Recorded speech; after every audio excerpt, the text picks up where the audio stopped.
I didn't know anything about it. I didn't know anything about the show horses, and I didn't have any trainer telling me that there was a right way to do things and a preferred way to do things. So I had to figure it out. You are listening to the Horse Radio Network, part of the Equine Network family.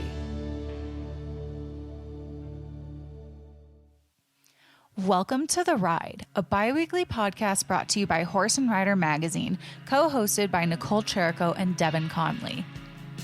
In each episode, we chat with some of the industry's top trainers, clinicians, horsekeeping experts, and professionals to share inspiring stories, training philosophies, and the importance of living your best Western horse life. Welcome back to this episode of the Ride Podcast. Today we're going to sit down and talk with accomplished ranch riding and versatility ranch horse trainer Cody Crow about his roots in ranching in the Western world, his training philosophy, and the big events that he's headed to next. This week's episode is brought to you by ManaPro.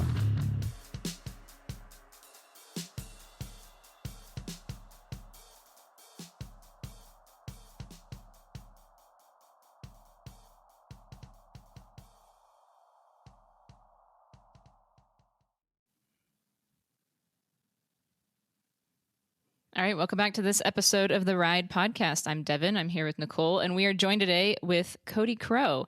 So Cody Crow is the owner of Nowhere But Up Performance Horses. He's a very successful ranch horse and reined cow horse trainer based out of Johnstown, Colorado. Cody, thank you for joining us. Thanks for being here. Yeah, thanks for having me.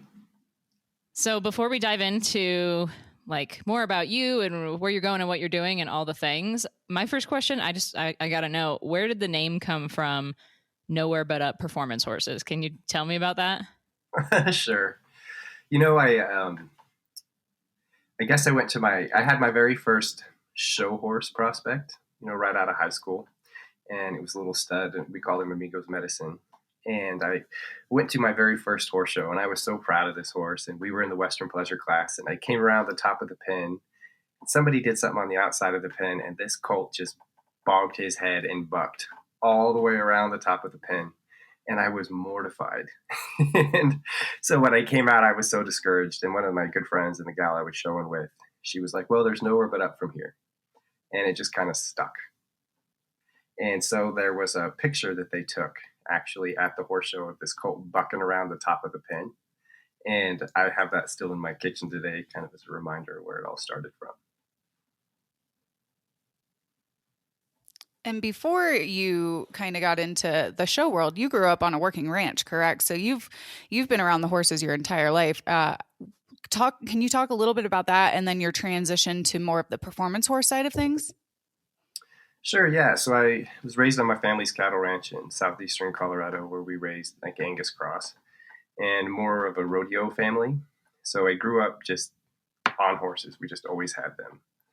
And we trained most of our colts ourselves. Well, actually, we trained all of our horses ourselves. And so we just kind of grew up doing that. And I think I was 12 years old when the first neighboring ranch sent me a colt to train, and I actually got paid for it. And that's when I realized that you could get paid for riding horses. And so I did that all through kind of high school as just kind of a side hobby. And then when I went to college, I went to Oklahoma on a scholarship. And then I stayed out a semester. And so then when I transferred to Colorado State University, there were no more scholarships for a transfer student who had stayed out a semester. And so I had to pay for college. And so I started riding a lot more colts just to pay for school. And then it, just kind of escalated. And then pretty soon I started showing a little bit more, and things just kind of took off. And now we're doing kind of what we're doing. So I kind of have a similar background in that I grew up on a ranch and in the rodeo background, and from that part of the horse industry. How was that making the shift into the show world and into the ranch riding and the reined cow horse events? When did that happen? You said kind of college, but can you talk a little bit about what that experience was like, coming from the rodeo background, the working ranch background, into the show world?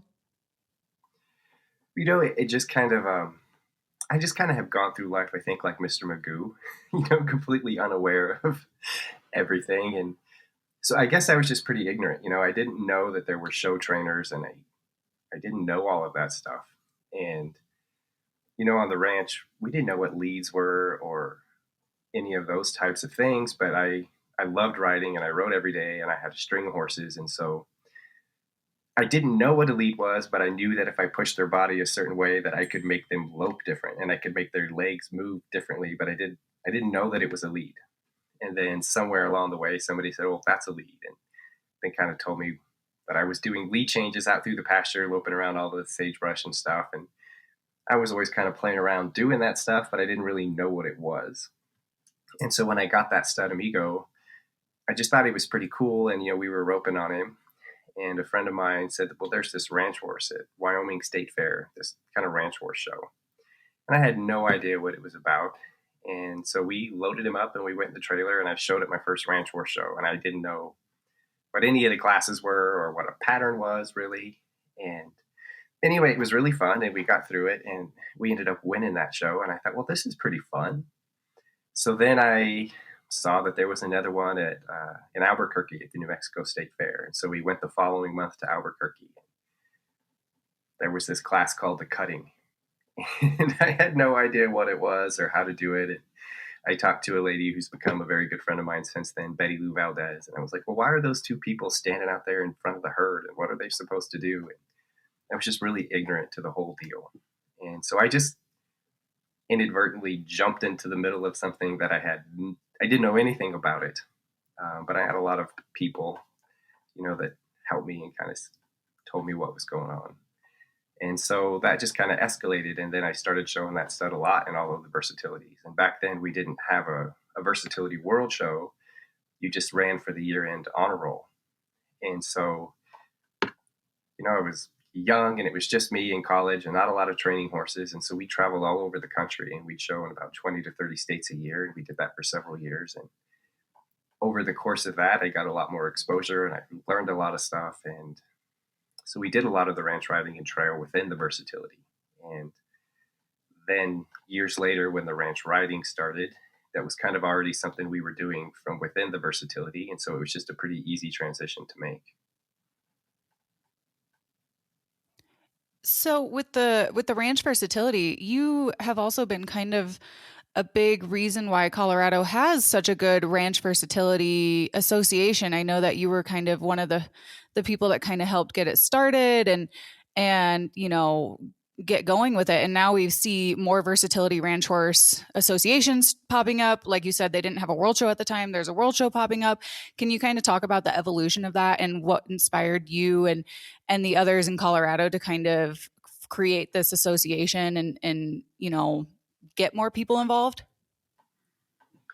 There weren't a lot of local shows for us at the time. Like I said, we were traveling, to Alabama and California and Florida, and we were doing a lot of those shows. But I also had paint clients, and had a lot of paint colts, and there wasn't anywhere to show them. So a friend of mine, Joe Downey, and we decided, we should do a big horse show in Colorado, and we're going to make it all breed. And so we labeled it the Colorado Outbacks, and we ran that for several years, where we had AQHA versatility ranch horse shows, and then we had all of these open classes, and we had 3-year-old, 4-year-old classes, and over the years it kind of grew, and we saw that there was a need for people that had different breeds. Like there's lots of people that are interested in the ranch horse classes that aren't just quarter horse classes, and at the time there was a place for younger horses, that were a little bit greener, that weren't really ready to step up and go down the fence and rope and do all of the things that were required at the time for the versatility. Because when it first started, you had to do all of the classes. It wasn't an a la carte menu like it is now. And there were just lots of people that were interested in it, but there were classes that their horses weren't ready for or they weren't ready for. And so we found a way to kind of make a place for that by offering these open classes. And then years later, we started the Stock Horse Association and made it an all breed. And at the time, we kind of were in line with the American Stock Horse Association. And then later, we made the transition to be an affiliate of the Stock Horse of Texas, which is an alliance of AQHA. And we felt like that was going to add us some credibility and give us some structure with a bigger governing body. And it's just really grown, and it's helped promote the event, and it's made a place for all different types of riders and different types of horses, regardless of the breed. And so that was really fun to just kind of get going and get behind and get the ball rolling.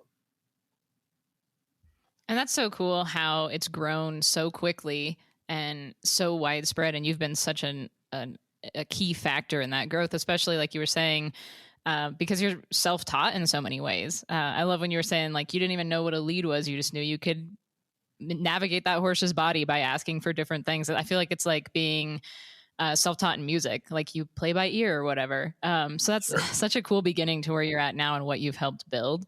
Who's been like your mentor along the way, or do you have any currently, or was there anybody that really stands out as you navigated these waters that like helped you along the way? Well, I mean, I think there's just been a lot of people that have helped me throughout the way. I mean, I would show at horse shows, and I remember I was pretty young, and my first big horse show, I think I was in Waco, Texas. And some guy came up and said, "Hey, I could kind of help you with this turnaround a little bit." And then I found out later it was Doug Milholland. I had never met the man. And then later I Googled him and figured out who he was. And so there's been lots of people like that just gave me a little bit of advice or said, "Hey, try this," or "Hey, maybe don't do it that way." And so there's been lots of trainers. I've learned a lot of stuff from the non-pros as well. And they've ridden with other trainers, and of course they've ridden themselves, and they have their own opinions about some stuff. And I've tried to just always be open to listening and taking the opportunity to learn from whoever was willing to give me any advice. So, the last several years, Don Murphy has helped me a lot. And it's always an opportunity to kind of get chewed on by Don and break my bad habits and push you to get better. But I've been fortunate because there's been a lot of people that have really helped me along the way. I think it's a right of way to get yelled at by Don Murphy if you're going to be in the cow horse stuff. Yeah, exactly. I think you better learn to take a butt chewing, but it's going to make you better. He's amazing. And there's a reason that he is, one of he's like the trainer's trainer. All the cow horse guys go to him. And I've had the opportunity to listen to him and learn from him and, watching him in clinics. And it's amazing what he's done. So with all of those mentors and all of those people who have kind of supported you throughout your career, if you could sum up your training philosophy into a sentence or two, what would it be? And I know that's a really hard question.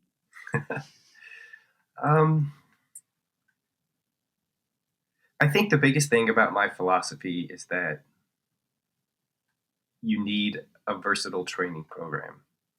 So I try to recognize and appreciate that all of these horses are individuals, and they have their own individual and unique character and their own unique style.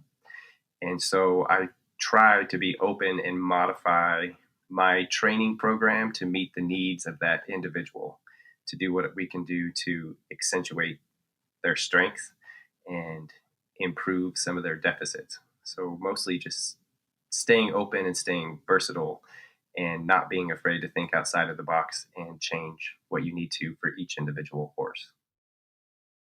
Introducing MaxiGlow Senior Stabilized Rice Bran Supplement, formulated in an easy-to-chew soft pellet to keep your senior horse thriving for years to come. MaxiGlow Senior contains high fat and protein levels to keep your horse healthy and strong, probiotics and yeast to support digestion and gut health, omega-3 fatty acids for a shiny glowing coat, and controlled starch levels for safe, concentrated energy. See the MaxiGlow difference. Now available at Tractor Supply. So do you find that your experience with the ranch horses that you grew up training on comes into play in your training today, or that your experience with those like roping horses or rodeo horses has effect on the way you train now? In retrospect, I think it absolutely did, because I didn't know anything about it. I didn't know anything about the show horses, and I didn't have any trainer telling me that there was a right way to do things and a preferred way to do things. So I had to figure it out. And I was getting a lot of colts that were not bred to really do any of the things that I wanted to do. And so I had to figure out a way to motivate those horses and work with those horses to make them as good as I could get them to be. And, they weren't particularly, like I said, they weren't bred to do those classes. And because I didn't know that there was a preferred way to do things, I always just kind of had to figure it out. And I had to work with that horse because that was the horse I was fortunate enough to ride. And I think that's carried over into my training program today, where I have a lot of good friends where they have a very specific program and those horses either fit within their program or they don't. And I spent the majority of my career just seeing every horse I had as an opportunity to try to make it as good as I could get it. And I appreciated the opportunity that those owners had given me, and I took that very seriously. And so I took on a lot of horses that most people probably wouldn't take on. They didn't fit the mold, or they were pretty tough or pretty bronky, but I always saw the challenge. And so I think that has had a huge influence over what my training program is today. And I don't just kind of follow a mold. I look at all of these horses and try to figure out what I can do to work with them. I think that's a great philosophy. And I'm a big fan of listening to your horse. And like you said, there's so many trainers out there where you have to have a certain horse and they have to be able to fit into that kind of mold of how they like to train on them. So it's nice to hear that someone is able to kind of adapt their riding to fit the horse rather than trying to get the horse to fit their program. So kind of going into the ranch versatility a little more, I've learned a lot just from you and from our video shoots, and because the ranch versatility was very new industry for me. And I think a lot of people, because it's just continued to grow year after year, things I learned is that you don't have to compete in every event. And, some of the events differ than they would at like a traditional quarter horse show, like the ranch riding isn't the same. Can you kind of quickly, I know we could kind of go down the rabbit hole, but can you kind of quickly talk about the different events within the ranch versatility and, what you can and you don't have to show in every event and what you have to show in every event if you want to compete for like the, all around title and just kind of give more people an understanding of what it is who might have not been able to compete in it yet? Sure. So, basically the versatility is the all around cow horse. And so there's classes such as the ranch riding, the ranch trail, the reining, the cutting, the actual working cow horse class itself. And then it's followed up by a conformation class. And to me, it's sort of the ultimate test of which horses are super, super, super cowy, that you can demonstrate that in the cow work classes, but they're handy and methodical and quiet and broke for the trail and the ranch riding. And then I think it's an important class, the conformation, that you've got a horse that is built well enough and conformed to, have some functionality in all of those classes and can stay sound. And so it's just the all around test. And you do have to do, you can compete individually in each of those classes, and they will recognize now at the World Show a world champion in each of the individual classes. But then for the all around, you have to compete in a cow class, one of the dry work classes, which means like the trail, the reining, or the riding, and then the conformation. And then you're eligible for the all around, and then they'll crown an all around world title. So you just used the word handy, and I was talking to somebody the other day and I said something about a handy bro course, and they were like, I've never heard of that. And I love what you just talked about, because to me, that's like a handy bro course is what you just described, right? Yeah, exactly. There's lots of horses that just go around, but do they guide and do they steer? Can you put them in a turnaround and stop them and back them and shove their body sideways over a side pass pole? It really demonstrates just the overall brokenness of a horse. So you're getting ready for this event called the Ranch Horse Triple Crown Challenge. In fact, it'll be coming up a little bit after this podcast is released, and Devin is actually going to be there on the ground. So be sure to keep an eye out for that on social media and on Facebook and the website and whatever else. But it's a pretty new event, and I believe this is only the second year. Can you talk a little bit about it and, what it's doing for the ranch horse world now that there's kind of a main event to go to? Sure. So yeah, this is the second year. I think Daniel Patton was the guy that was really behind this and got the ball rolling. So, I think all of us appreciate the efforts. And he saw a need, I think, to have a specific ranch horse forum, uh, so we could all demonstrate the ability of these horses. And he's added a lot of money to it. And so for the ranch horses, it's probably the first time that we're able to go in and compete for some pretty big prizes as well. And so I think it's given the ranch horses a big boost. And it's given these owners some incentives to send their horses down the road. And it's, I think, increased a lot of value for these horses because owners are more inclined to pay a little bit more money for a horse if they can send it to a horse show, and they might actually get a good paycheck. And it's just been really important. And so the Triple Crown, he's got it broken down into the ranch riding, the ranch trail, and the ranch rail. And each of those legs, the three legs, there will be a payout for each of them. And I believe that he's added an extra incentive if the same horse was able to win all three legs. Then if you won the Triple Crown, there's a pretty big payout for that as well. That's cool. I love that. So you're headed down. You said you're going to Guthrie first, I think, and then to Fort Worth. How many horses are you taking down to Texas for that event? So, this year we really decided to scale back.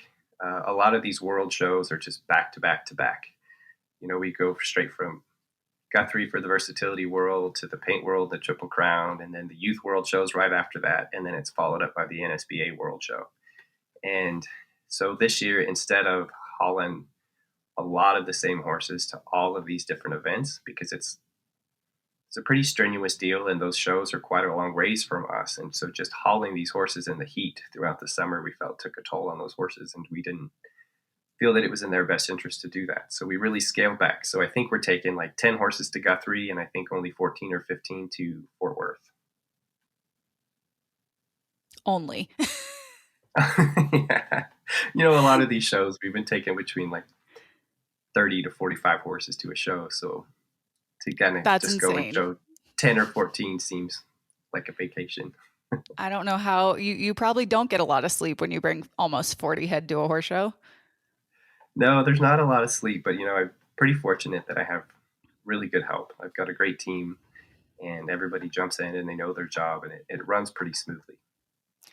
So you also do the cow horse as well. Can you talk about figuring out your schedule and being able to figure out what cow horse NRCHA shows that you're going to go to versus your, AQHA horse shows, NSBA horse shows, ranch versatility shows?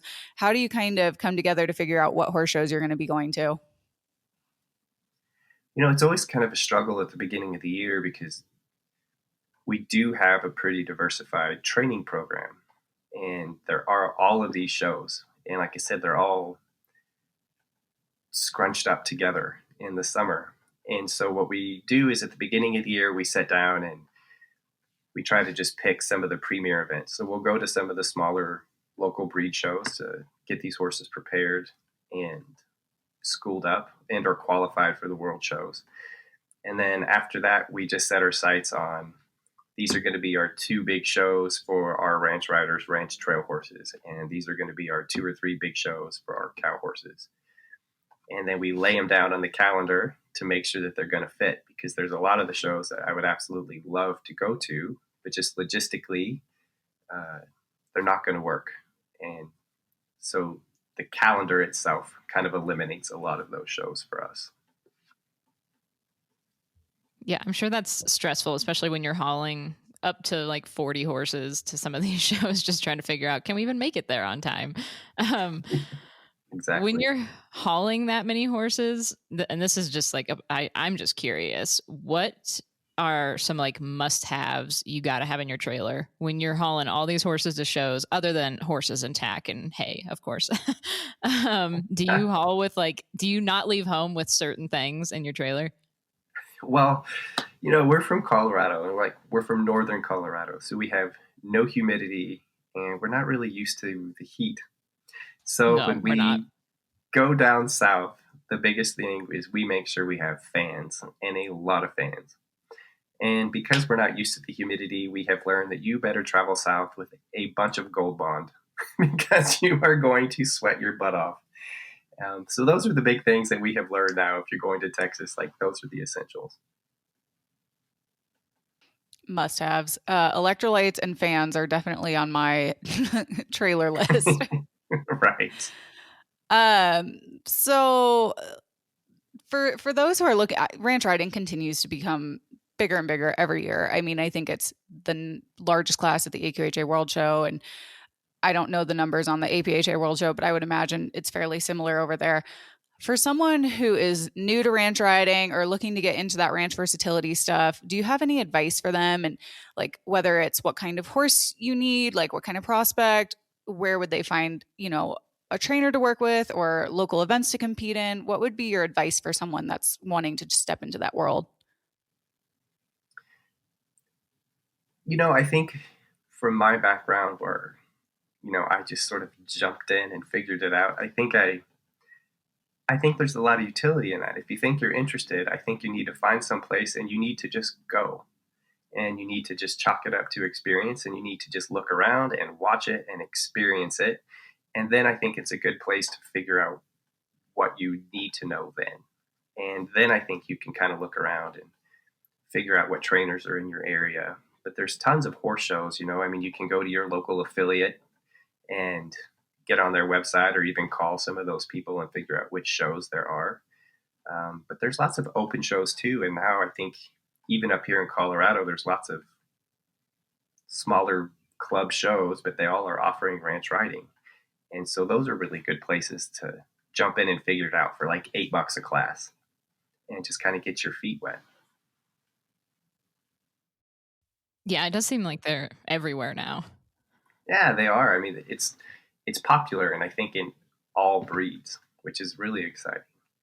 And then I think as far as what kind of horse you have, I think there is nothing wrong with jumping in with the horse you've got and enjoy it and figure it out and try to make that horse as good as you can do it. And then if you get really into it and you think that you need to maybe upgrade or you need a different style of horse, then I think you can address that as it happens.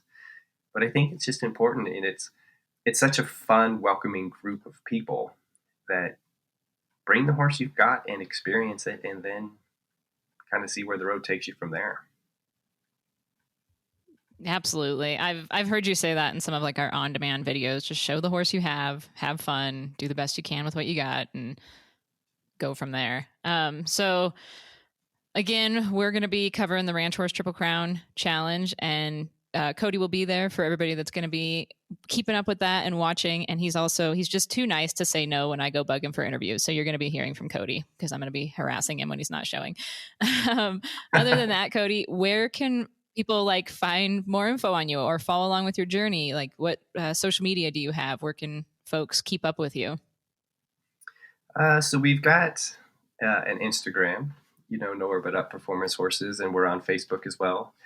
And we're getting ready to launch our new website, CodyCrowHorseTraining.com. We've got one up there now, but we're fixing to kind of upload the new rollout. And here pretty soon, I think Heidi's going to be launching a lot of stuff for us. And so I think we'll have a bigger presence on social media here pretty soon. And for those who want to actually learn from Cody and they do not live in Colorado or not able to go to a clinic, be sure to go on ondemand.horseandrider.com because he has a phenomenal ranch horse, ranch trail, cow horse video content. We've done some younger horse stuff. We've done some non-pro stuff. I mean, we've covered a lot of different events and obstacles and everything in between. And it continues to be some of our best performing content, and people cannot get enough of you, Cody. So be sure to go online and check it out if you haven't already, because I'm sure you will learn something. But yeah, thank you so much for coming on and talking with us and talking about the ranch versatility and the cow horse and hopefully inspiring some people to get out of their comfort zone, go to a local horse show and test the waters. Well, perfect. Well, thank you for having me. It's been a blast, and we look forward to the next one. Thank you guys for tuning into the Ride podcast. We hope you enjoyed this episode, and please be sure to subscribe wherever you listen to podcasts. Follow Horse and Rider Magazine on social media and find us at horseandrider.com to see all the cool things that we're up to. And if you have any comments or questions, please be sure to hit us up at horseandrider@equinenetwork.com. We want to hear from you guys. And if you like what you're listening to, please be sure to leave us a review on iTunes.